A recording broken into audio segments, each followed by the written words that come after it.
ఆర్సీబీని hate చేసే వాళ్ళైనా ఆర్సీబీని support చేసే వాళ్ళకైనా ఒక కామన్ ఫ్యాక్టర్ ఏంటంటే ఎంత హేట్ చేసే వాళ్ళైనా సపోర్ట్ చేసే వాళ్ళు ఆబ్వియస్లీ చూస్తారు. ఎంత హేట్ చేసే వాళ్ళైనా ఆర్సీబీ మ్యాచ్ని డెఫినెట్లీ ఫాలో అవుతారు.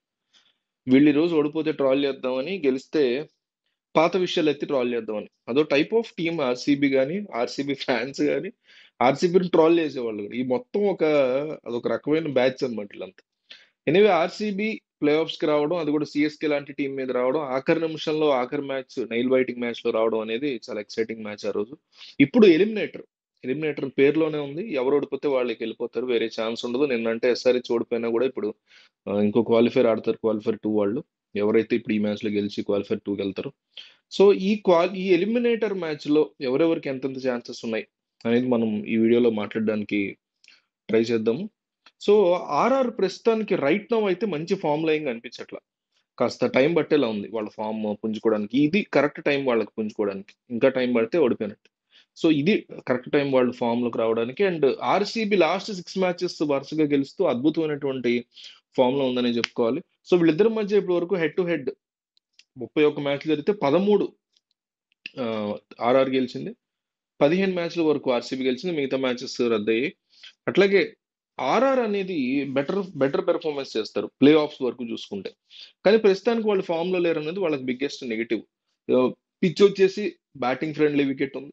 ఈజీగా 180 రన్స్ కొట్టొచ్చే ఏ బ్యాటింగ్ టీం అయినా, ఫస్ట్ బ్యాటింగ్ టీం అయినా కూడా ఫ్రెండ్లీ పిచ్ ఇది.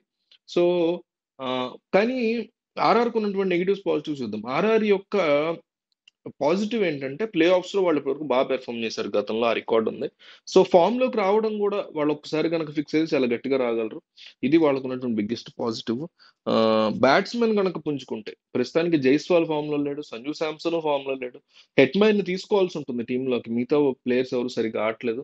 సో ఈ టైంలో జైస్వాల్ ఫామ్ లోకి గనక వస్తే డెఫినెట్లీ చాలా పెద్ద హెల్ప్ అవుతుంది. సంజు శాంసన్ కి ప్లే ఆఫ్స్ లో రికార్డ్ అనేది లేదు, మంచి రికార్డ్ లేదు.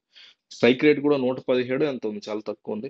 Rayon Parag biggest positive. Riyan Parag కనుక నిలబడితే మిడిల్ ఆర్డర్ ఆల్రెడీ చాలా స్ట్రాంగ్ గా ఉంది. హెట్మైన్ కనుక వీళ్ళు తెచ్చుకుంటే మంచి పాజిటివ్ అవుతుంది.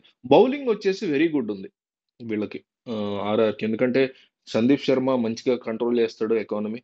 బౌల్ట్ కరెక్ట్ టైంలో నిన్న ఎట్లయితే స్టార్క్ తన ప్రతిభ చూపించాడో ఇప్పుడు బౌల్ట్ చూపించాల్సినటువంటి టైం వచ్చింది. చహేల్ వికెట్ టేకర్ ఉన్నాడు, అశ్విన్ వికెట్ టేకర్ ఉన్నాడు, అవేష్ ఖాన్ కంట్రోల్ చేయగలుగుతాడు డెత్ ఓవర్స్ లో. బౌలింగ్ స్ట్రాంగ్ ఉంది ఆర్ఆర్కి. సో బ్యాటింగ్ మాత్రం కాస్త వీక్ గా ఉంది. వాళ్ళు ఫామ్ లోకి రావాల్సి ఉంటుంది. సో ఇక ఆర్సీబీ సంగతి చూస్తే కోహ్లీ ప్లే ఆఫ్స్ లో వెరీ బ్యాడ్ రికార్డ్ ఉంది కోహ్లీకి. ఎన్నో ఒక 14 ఎన్నో మ్యాచెస్ ఆడితే ప్లే ఆఫ్స్ 300 ఎంతో కొట్టాడు, చాలా తక్కువ.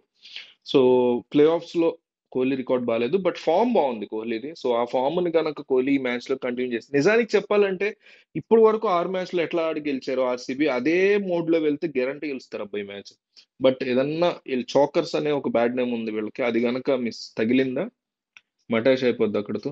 So Patidar main cricketer, main person of the match. Kohli కంటే కూడా, డुप्लेसी కంటే కూడా, అందరికంటే main player of the match Patidar అవుతున్నాడు. 6 మ్యాచ్లు అతనే పెర్ఫామ్ చేశాడు, చాలా బాగా చేశాడు. అతనికి సపోర్ట్ గా గ్రీన్ గాని, దినేష్ కార్తిక్ గాని, వీళ్ళందరూ గనక ఫామ్ లోకి వస్తే ఆర్సీబీని ఎవ్వరు ఆపలేరు.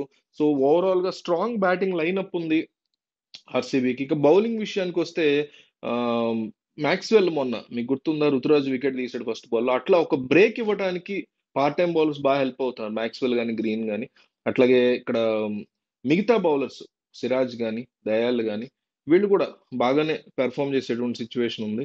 సో ఇక్కడ నాకు అనిపిస్తుంది ఏంటంటే ఎవరు ఫస్ట్ బ్యాటింగ్ చేసినా, సెకండ్ బ్యాటింగ్ చేసినా పవర్ ప్లేలో ఎన్ని రన్స్ రాబడతారు. బ్యాటింగ్ ఫ్రెండ్లీ వికెట్ ఇందాకే చెప్పా. డెఫినెట్లీ పవర్ ప్లేలో ఎన్ని రన్స్ రాబడతారు వర్సెస్ పవర్ ప్లేలో ఎన్ని వికెట్స్ రాబడతారు. నిన్న మ్యాచ్ చూస్తే ఎస్ఆర్హెచ్ కానీ కేకేఆర్ మ్యాచ్ చూస్తే వికెట్లు పవర్ ప్లేలో ఎక్కువ రాబట్టినటువంటి టీమే గెలిచింది కేకేఆర్. ఎందుకంటే పవర్ ప్లేలో ఎక్కువ రన్స్ రాబట్టే టీం ఎస్ఆర్హెచ్. అట్లాంటి ఎస్ఆర్హెచ్ అంత దారుణంగా అన్ని వికెట్స్ కోల్పోతుంది పవర్ ప్లేని ఎవరు ఎక్స్పెక్ట్ చేయరు. 3-4 కోల్పోయింది. సో పవర్ ప్లేలో ఎక్కువ వికెట్లు తీసుకొస్తే ఆ టీం గెలుస్తుంది, పవర్ ప్లేలో ఎక్కువ రన్స్ సాధించగలిగితే ఆ టీం గెలుస్తుంది. ఫస్ట్ బ్యాటింగ్ ఎవరు చేస్తారు అనేది కూడా డ్యూ ఫ్యాక్టర్ ఉంది సెకండ్ హాఫ్ లో. సో సెకండ్ బ్యాటింగ్ చేయడానికి ఇష్టపడతారు, చేజ్ చేయడానికి ఇష్టపడతారు, ఎస్పెషల్లీ కోహ్లీ టీం కాబట్టి. చేజ్ అంటే పంచప్రాణాలు కాబట్టి కోహ్లీకి. సో సెకండ్ బ్యాటింగ్ కనుక ఆర్సీబీ చేస్తే మీకు ఒక 70% విన్ ఛాన్సెస్ ఉన్నట్టు కనిపిస్తుంది డెఫినెట్లీ ఆర్సీబీకి. టాస్ కనుక గెలిచి బౌలింగ్ ఎంచుకుంటారు ఏ టీం అయినా నాకు తెలిసి. నిన్నైతే ఎస్ఆర్హెచ్ ఓవర్ కాన్ఫిడెన్స్ తో అట్లా వెళ్ళినట్టు అనిపించింది. సో ఏం జరుగుతుంది, మీరేమనుకుంటున్నారో మీరు కామెంట్ చేయండి.